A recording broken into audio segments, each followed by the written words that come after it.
maraming salamat sa ating minamahal na magaling na, maganda pa, pinakamagandang Vice Mayor sa buong Pilipinas. Vice Mayor Chi Atienza. To the President of Manila Prince Hotel and Manila Hotel, former Senator Attorney Jose D. Lina Jr. Our national agencies partners in today's event, ito yung mga kasama natin na naglilingkod sa taong bayan sa national government, DOTR, PSA, National Museum, DOH, NPDC, Intramuros Administration, LRTA, CCP, DSUD, PPA, NHCP. At mga City Hall employees and department heads at mga barangay chairman and officials and tourism officers and volunteers ng turismo ng Maynila. Yan. Si John C. Si John C. Ayun. Walang sweldo yan sa city government pero ikot ng ikot yan sa city. And thank you very much to the person who made our logo. This is now our logo. Ano nga bang pangalan mo? Ano? Halika, tumayo ka. Yung pinirma ko. Kapalakpakan natin siya. As you can see, we are about to ride the ship towards our journey na payabungin, buhayin, pasiglahin, palawakin, palakihin ang turismo sa Maynila. With the logo that we wanted to share to each and every one of you of our tourism logo of the city, it depicts most iconic area or bagay sa lungsod ng Maynila. And we were inspired by Nick Joaquin's book, Manila, My Manila. Because every Filipino has its ownership also to the capital. Because alam niyo, at certain level or at least some particular time of most Filipinos, meron silang kasaysayan, karanasan sa lungsod ng Maynila. So, ngayong umagang ito ay nagsasama-sama tayo dahil sa direksyon na ibinibigay sa atin ng ating direktor ng turismo sa lungsod ng Maynila, Miss Amanda Cristina Bagaching, short for Crystal, Director Crystal. Tinatawag namin siya kasing Amanda. Madam Crystal Bagaching. And before I continue, gusto ko lang, kasi nandito maraming mga barangay official. Natanggap nyo na ba yung corn beef nyo? Wala na kayong gastos para sa inyong tanod, sa inyong kagawad, SK, kahit pa paano may mapag-aharimunan. Sa aming mga bisita, yung aming po mga tanod na purga po yan ng sardinas. Ngayon, magbabatuan sila ng Carne Norte. May corn beef sila. Sinigang na corn beef, adobong corn beef. Ilang araw sila magko-corn beef. This is, it came from our friend, amigo corn beef, donated to the city of Manila. 28 million pesos worth of corn beef. 850,000 cans were given to the city of Manila. And I'm very grateful to the La Filipina Uygongco Corporation. And that's why minabuti ko na ibigay kaagad sa barangay para mabawasan na yung gastos ng barangay sa darating na Pasko. Bagamat, meron ako nakalaan para sa lahat. Darating na yan. Naggagayak na kami. Mahirap man ang pera, pero as I have said a few days ago, yung City Hall parang bahay ngayon. May ama, may ina, o may magulang at may mga anak. At ang magulang, no, araw-araw iniraraos ang kanyang mga anak. That is City Hall nowadays. And I'm grateful to God and to the taxpayers of the City of Manila. No, nakatatawid tayo. Kaya yung ating ginawa noong unang termino ko na lahat ng pamilyang Manileño may mapagharimunan man lamang ngayong darating na Pasko ay matutupad at matutuloy ngayong Paskong ito. Now, going back,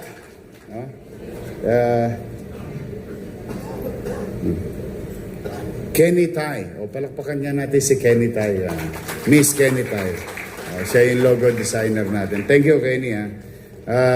Going back, when you look at by its face, no, ang Manila, parang lumang-luma.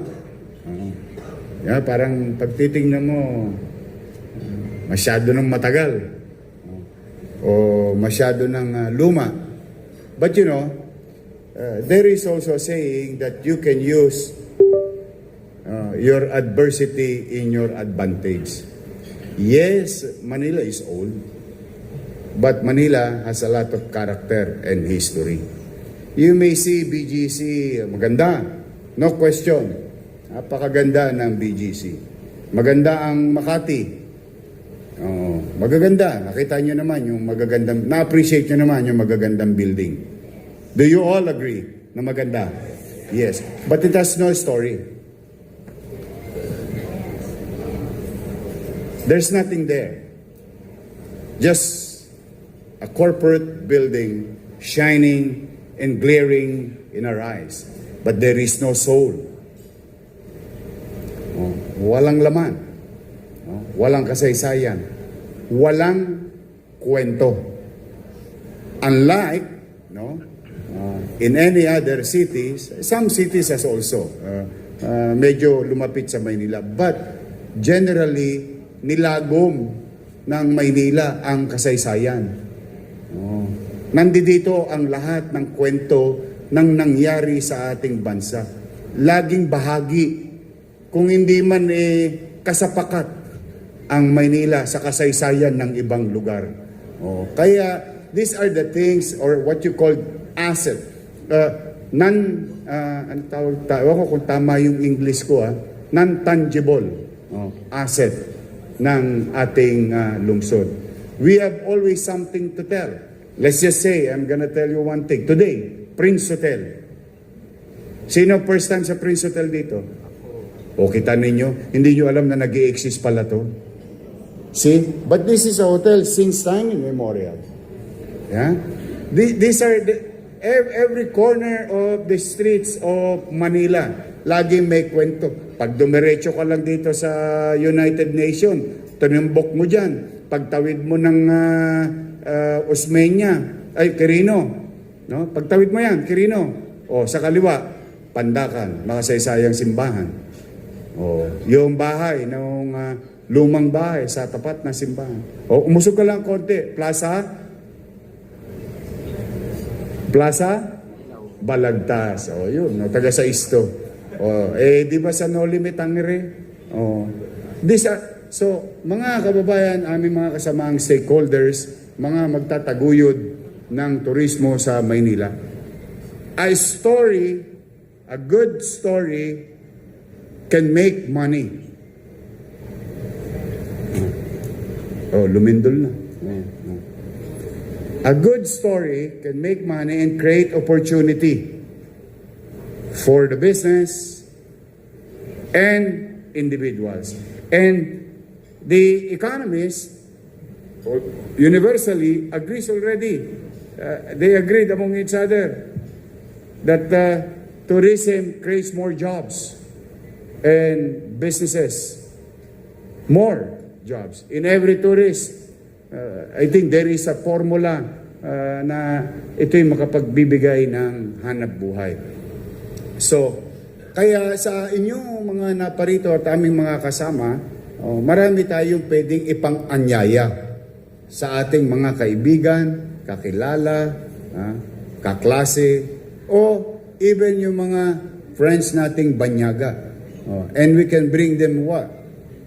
Go to Intramuros, to especially Port Santiago, to show what it is before, during the Spanish time.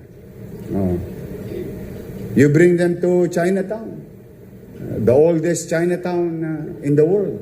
In fact, a restaurant located in pagbabalang ng Jones Bridge, on your left side, you will see 1919. Today, it is called 1919 Restaurant. But it is 1919 because it is 1919 when it was built, and the first Hong Kong Shanghai Bank headquarters outside of Hong Kong in the world. In fact, I was told by the owner, even Hong Kong Shanghai Bank, HSBC, gustong bilhin yung logo na nakadepict doon sa building dahil gusto nilang iuwi. Dahil alam nila yung value of history. Yung kwento, yung halaga ng kwento. All the way. And pag gusto mo ng tela, o di magtabora ka. Gusto mo mga murang bilhin, Ilaya. Gusto mo ng prutas, Carmen Planas. Hanggang doon sa Santo Cristo, lahat ng mani. Pati beans. Yung matamis na beans nung araw nung bata tayo, yung kinakain natin. So, mga kababayan, mga kasama kong stakeholders, marami tayong kasaysayan. Now, having said that, we must also continue to build accessibility, convenience, or to make the City of Manila walkable, interconnected development by the national government, by the local government. Katulad yan, tingnan ninyo, ha? May dalawa tayong sa National Museum, may dalawa tayong museum. Sa totoo lang, pag nilakad mo yung museum, ang ending mo, Plaza Mexico. Nang hindi ka pa nagko-cross ng Loton. Gilid ka lang. All the way to City Hall. City Hall, you'll see Metropolitan Theater on your left side. Then you have Arroceros Park on your right side. And when we rearrange, redevelop during my first term, yung Arroceros Park, talagang hinanda ko yung isang kalye doon para sa ilog for future development, which it did happen. Nagkaroon ng esplanade. So, you go all the way to esplanade. Dire-diretso hanggang doon sa Plaza Mexico. O tapos kumanan ka ng kaunti, o nagutom ka na, may chowking doon sa kanto, o may Jollibee doon sa kanto, o yung lumang building doon, tapat ng Bangko Pilipino Homes, o what you call BF Homes, o dire-diretso ka lang doon. O bago ka kumanan sa Port Santiago, huminto ka muna saglit, yung pinakaunang gulong na nabubuhay pa ng fire department o doon sa kanto. O isa sa mga lumang fire station yun sa lungsod ng Maynila. Doon, sokpa ka na. Kaya lang wala ka nang tatabiran doon. Pagpasok mo sa Port Santiago, dagat na ilog na hulit. Babalik ka na naman dito. Dito ka San Agustin, Cathedral. And so on and so forth. Before you know it, nasa harapan ka ulit ng National Museum. Maghapon lang yan, laylay na dila mo. So, kung talagang kabisado nyo lang yung Maynila, each and every one of you, with your creative mind and ideas, makakagawa kayo ng ruta para maipasyal ang ating mga bisita. And tingnan nyo doon sa Binondo. Sa Binondo naman, sigurado ko, you're about 110 pounds. By the time lumabas ka ng Binondo, you're going to be 120 pounds. Sa sarap ng mga pagkain at mga makasaysayang tindahan at pagkain. That's why we wanted to own it, or what you called Hopia Day. Kasi nauna na wala naman ako nun sa pamalaan about a year ago, 2 years ago. Nagkaroon sila ng National Hopia Day. Sabi ko, no! It should be Manila Hopia Day. Kasi minana namin yan sa aming mga ninunong Filipino-Chinese. Dito yan. Dito yan sa amin. That's why I wanted to own it as a city. Yun po, mga kababayan. Now, why are we after some properties of the city? Alam niyo, recently, may mga nagwawalang golfer, no? Bali mo ba na akala mo'y sila ang may-ari at karapatan nila, no? Yung kanilang hinaing, no? You know, there is about 37 hectares and 22 hectares of buildable open green space in Intramuros. Sorry, I have to be very specific. Extramuros. Kasi yan hindi bahagi ng, I think Attorney Joan will agree with me. And I think she agrees. That's why they call it Intramuros. But that dating pusali, o dating mot, o dating patubigan, noong unang araw. Gusto ko lang ipaalam sa inyo. Hindi po ko nanghihingi dahil sa kapritsyo. Hinihingi ko po yung sense of pride ng Manila to give it back to us.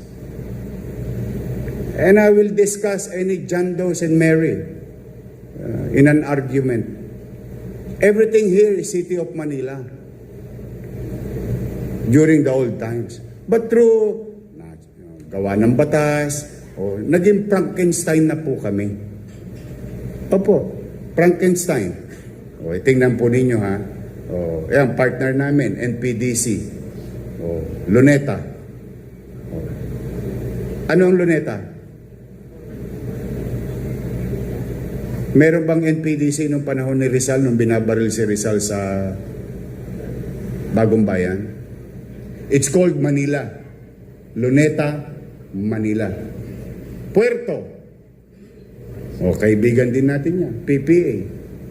Dahil sa PD 1616, I think, if I'm not mistaken. Naging PPA. Pero ano yan dati nung araw? Puerto ng Maynila. Intramuros. Partner natin yan. Dahil di sa PD, naging Intramuros Administration. Metropolitan Theater. Metropolitan Theater. Manila. So my point is, dati namang amin yan. Now, don't get me wrong. Inaagawan ko ba sila? Hindi, itinatama ko lang. Unti-unti na maibalik ang pagtangos ng ilong ng mga tagalungsod ng Maynila dahil ang may-ari niyan ay lungsod at mamamayan ng Maynila. Now, respecting what happened in the past, how can you work around it? Di ba? Alam mo, to create certainty in government, no? Hindi naman pwedeng dadali mo sa kanto, hawakan mo nga tenga, no? Hawakan mo nga ilong, no? Yes, we recognize. In fact, tingnan ninyo, may pagtatanong nyo naman yan sa National Museum, sa IA, sa CHESA, name it. NPDs, lahat yan, nakikipag-ugnayan kami. So, that actuation itself of your city government is already recognizing your authority. It doesn't disregard or diminish your authority by us claiming such OM or operation management and maintenance. It's just that, okay, we can live together in harmony, inyo pa rin yan, o baka naman pwedeng bigyan nyo na ng poder ang lungsod. For example, Metropolitan Theater. Metropolitan Theater. I'll challenge everyone in this manner. Ito lang look at who owns that. Paano yan napunta sa NCCA? Para sa kaalaman ng lahat, yan po ay naisalya sa panahon na magulo ang mundo. at napabayaan ng lungsod ng Maynila. Yan naman talaga meron din kaming kasalanan bilang lungsod. Pero hindi pa po ako pinapanganak noon. Para lang maliwanag tayo. Maaring iba rin sa inyo dito hindi pa pinapanganak noon. But this is what happened. So napabayaan, natalo sa Korte Suprema, naging pagmamayari ng GSIS. Then, in fairness to NCCA, they bought it from GSIS. Kaninong pera? NCCA. Tama naman, di sila na mayari. Ang tanong ko, kanino galing yung pera? Sa taong bayan. So when a person would claim, and this is very dangerous, dangerous of character. No, amin yan, akin yan, kami bumili niyan. No, don't do that. That is not a valid argument because it's not your money. Now, what we're after, tingnan ninyo kung gaano kami kabait. Sa totoo lang, gusto ko lang talaga. Kasi nga, this is about, tourism is about holistic approach. National agency, organization, private sectors, local government unit. What we're after is that, tingnan ninyo halimbawa, I will, which I did for so many times. Gusto ko makapanood naman yung mga mahihirap naming kababayan ng Philharmonic. Saan ko ginawa? Sa kalsada. Hindi ba sa kalsada ko ginawa? Sa Cartilla. Okay naman yun. But there is, kami pong mga artista, deep inside us, meron kami tinatawag na yabang. Yung one for the book namin, yung iyayabang namin sa aming sarili, nakapag-perform ako sa Metropolitan Theater. Ano yan? Pangarap yan ng mga artist. Tanungin niyo si Lou Veloso kasi edad niya yung Metropolitan Theater. It's a sense of pride as an artist to play sa makasaysayang Metropolitan Theater. The President and I was in the car yesterday and pagtingin namin, anong tingin mo rito?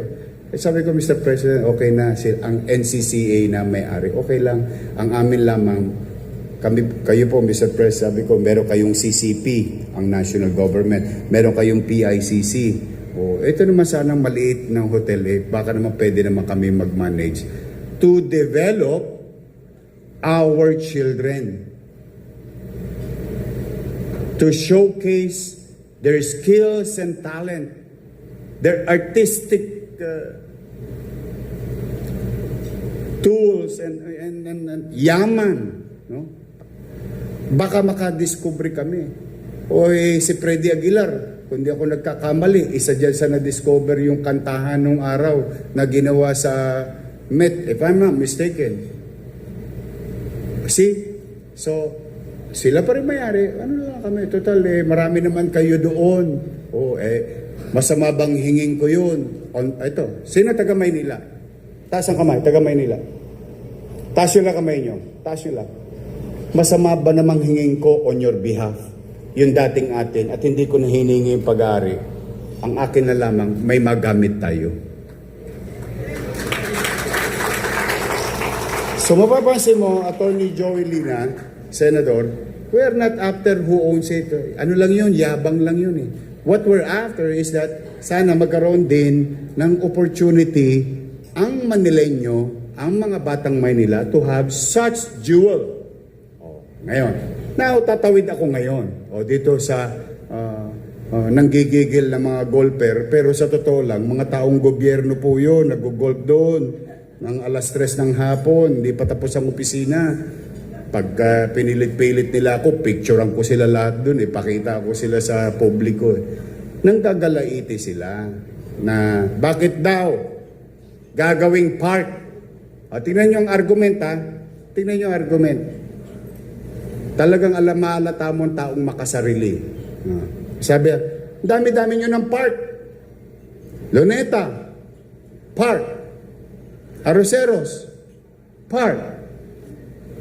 Bakit para ko gagawin park yung Intramuros golf course?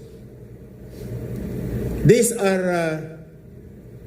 Sorry ako, sometimes I call a spade eh. Selfish comments. Akala mo bang wala silang mga anak?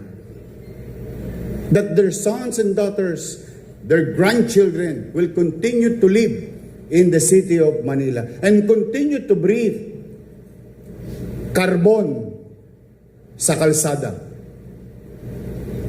Because they enjoy that spit away from their offices at nyumanyanga-nyanga. Por!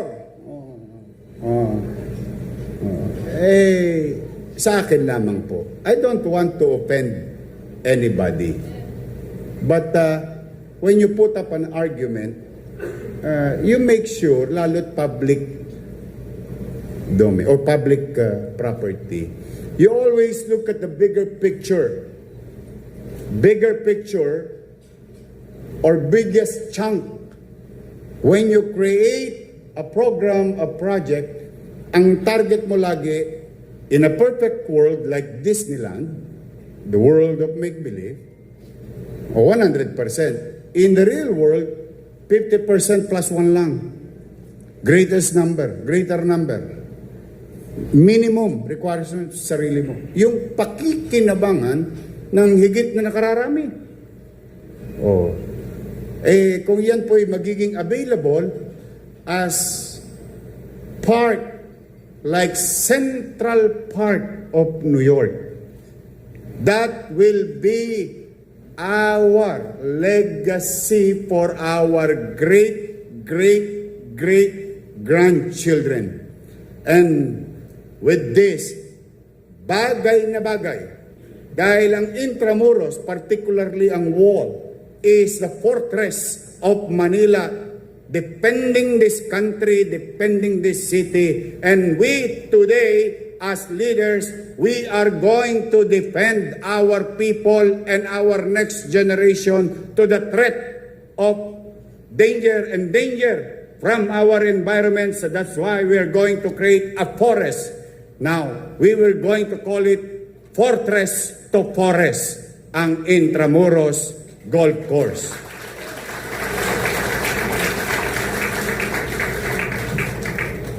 Tingnan ninyo naman, baka naman, Yorme, ikaw naman, kapritsyo lang yan. Tingnan natin kung anong itsura.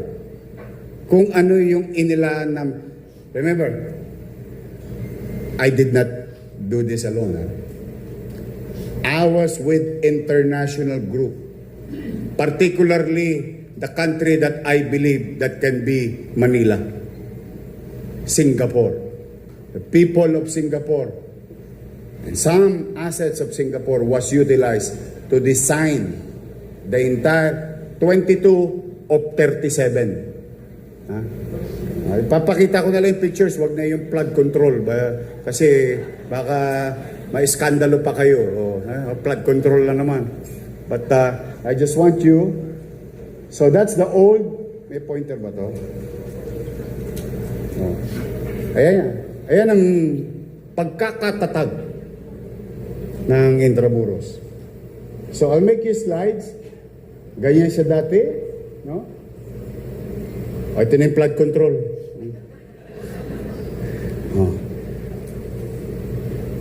Isa-swipe ko lahat. Use your imagination because as we speak, the DED is being done. Or what you call detailed engineering. But the master plan is what you're going to see today. See?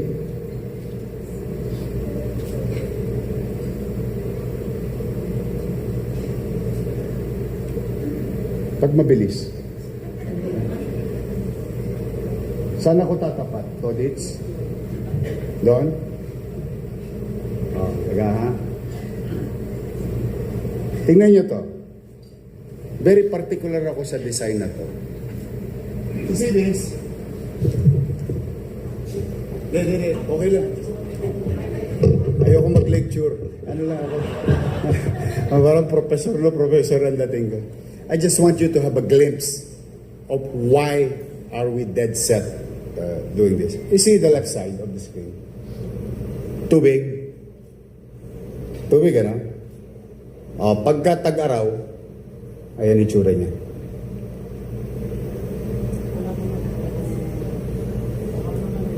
Pag tag-ulan at bumabaha sa Loto na Top Avenue Corner Calao at tapat ng PGH, we can pump out those waters. Lalo na, alam niyo, isang pinag-alala ko itong nakaraang baha. For the first time, pinasok yung San Agustin Church. Alam niyo, yung tinawag sa akin ng pare na yung aking dalawang barangay tanod, pumunta rito sa nervyos ko. Kasi imagine mo yung century-old materials existing inside that cannot be replaced. Talaga, kaya maraming salamat kay Arnel. Napadala ka agad ng pump. Just imagine, those are one of the threats that we have faced already.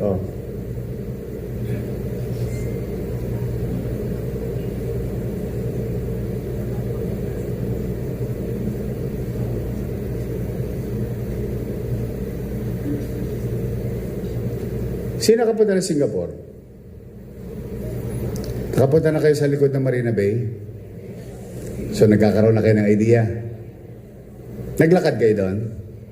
Nagbayad kayo, no? May entrance, ano? Pero pumupunta tayo. Samantalang pinaglalaroan lang natin ng palakanong araw yung mga ganyan. But, you know, the magnet to go as tourist, then you pay. Tapos papawisan ka, kakalakad. Nagbayad ka na, pinagpawisan ka. These are the same concept.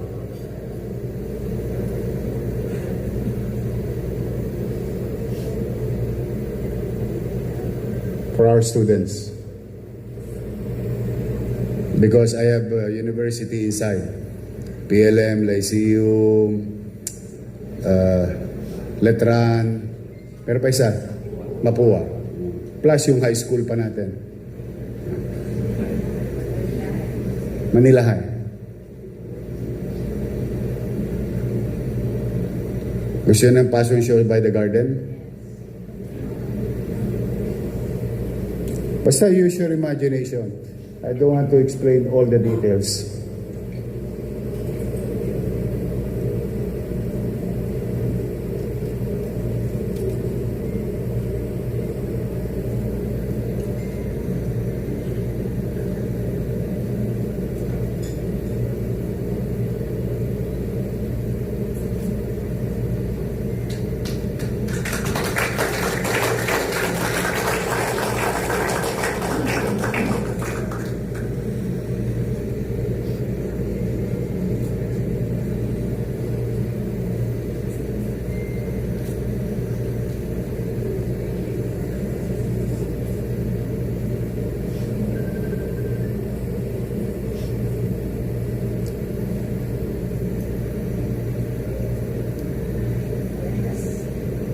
Kasi I made a commitment to Intramuros administration. No movement 6 meters from the wall. Because I want to elevate the wall. Tingnan nyo, kung ako nasa Manila Hotel, looking down in Intramuros, with all the forests, gusto ko yung wall city lumulutang sa gabi. Kaya walang galawan sa gilid at may uplight, you know? It's like in Paris. O nga pala, oops. Paano mag-back? Teka, paano mag-back? Kapakita lang ako. May regalo ako sa mga golfer.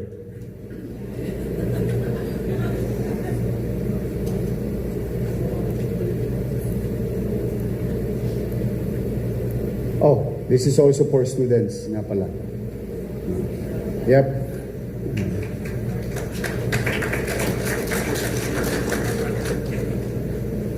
Saan yung golf course? May golf course yun.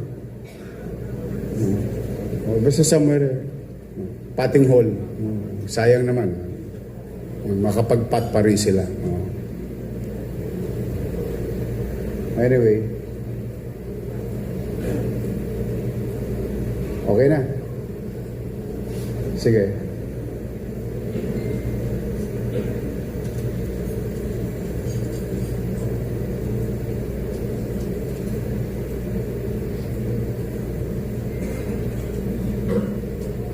Masama bang mangarap? Is it bad for us? Really? Sabi ng mga golfer, bad daw eh. Yeah. With all honesty, how can this be bad for something?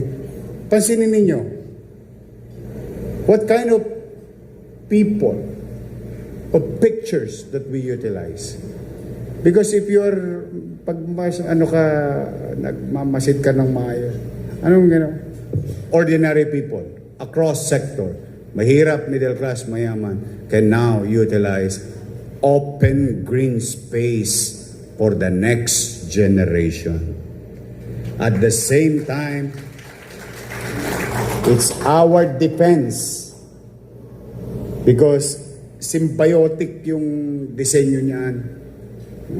Ang patubigan, yung galing sa baha. Kaya huwag yung inumin mga bata ha, pag gumaganon yung... So, now, am I asking too much? Sometimes leaders should be dreamers. You have to be magician. You have to be creative. You should not be a passive on doing things. You have to be aggressive because people are dying with flood. Properties are being destroyed. Animosities among each other because of that situation. It created so much hate among each other. We keep on pointing fingers to people. Now, let's always, sabi ko nga, adversity in our advantage. Yung pagsubok natin, gamitin nating bagay na makabubuti para sa lahat. Now, I have no quarrel with the golfer. I'm a golfer. I stop. Marami na ang kasi ngayon na pagulong-gulong na yung bola ko dahil wala naman akong practice, wala akong time. But even golfers, I mean, yung talagang praktisadong will not play there kasi short course yan eh. It's supposed to be parang leisure lang ng mga ilan. So I have nothing against them. Let's do this. Ang dami namang golf course sa Laguna. Oh. Ang gaganda pa eh. Oh. At kung saan pang iba. Let's give this back to Manila. Now, moving forward, to brighten up your days. Magagawa ba natin to? Pumayag lang ang national government. Pumayag lang sila. Why?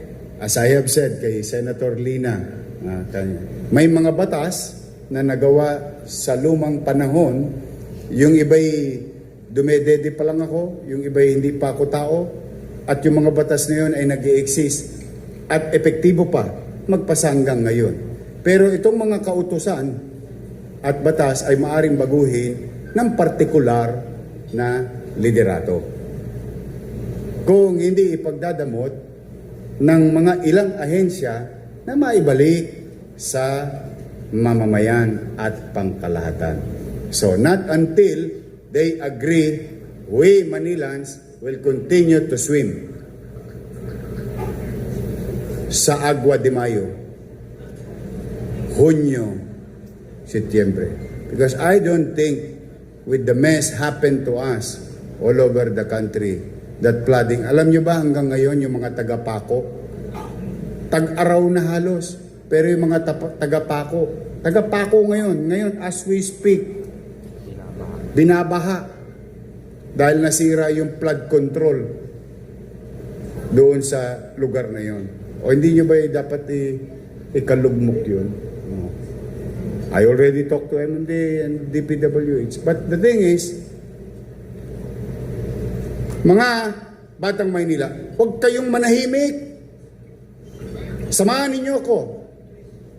Ipaglaban natin to.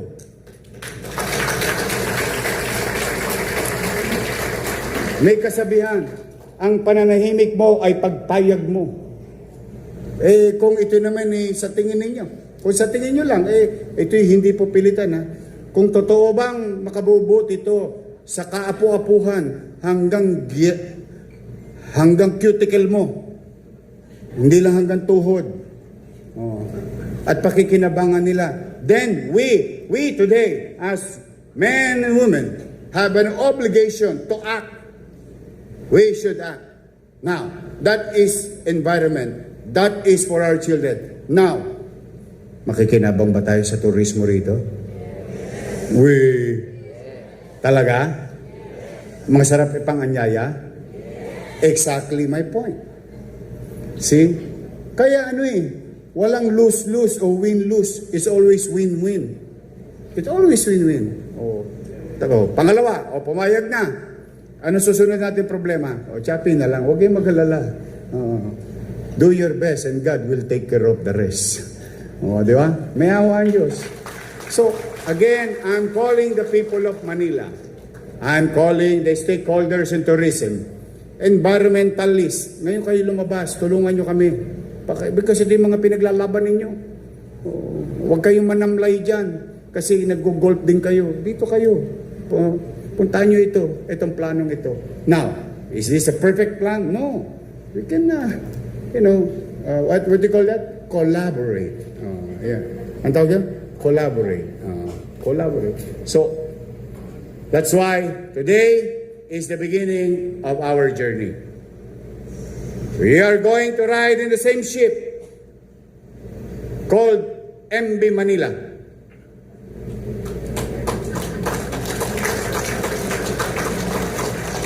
And that journey, ang tutunguhin ay mapaunlad, mapalakas muli ang turismo sa lungsod ng Maynila. So I wish you all the best. Merry Christmas. Let us not hate each other and let's be reminded of our parents' payo. Yung payo sa atin ng mga magulang natin. Ang diwa ng Pasko ay dalawa. Pagbibigayan. Nagbigay na ako.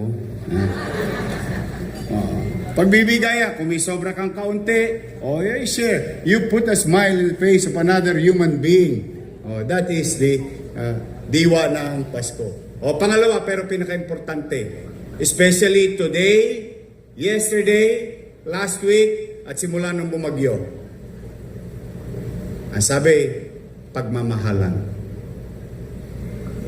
Manileño, let's stop hating each other because of the situation.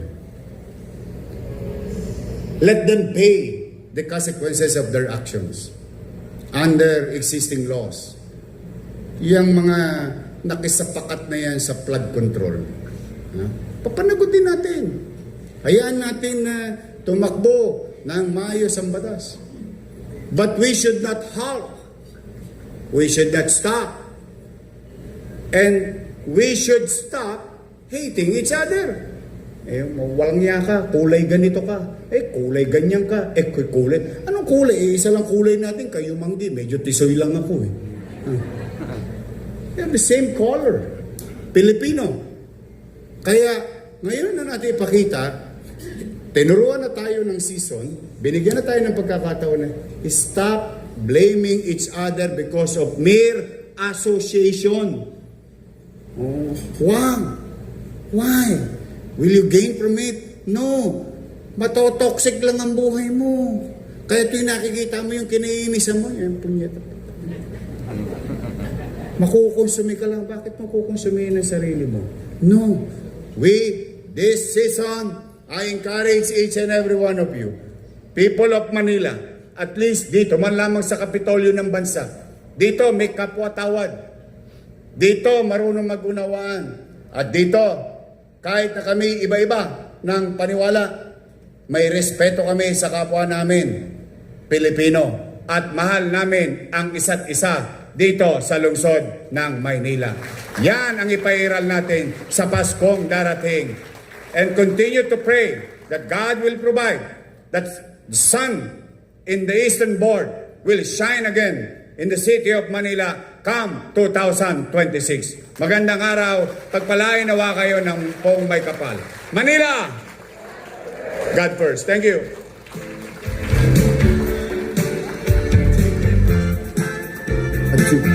Maraming salamat po, Mayor Isko, for that powerful message. At bago po tayo magpatuloy, we would like to request a photo op with Mayor Isko, Vice Mayor Chichi, and Miss Crystal Bagatching with the Bayadev Incorporated.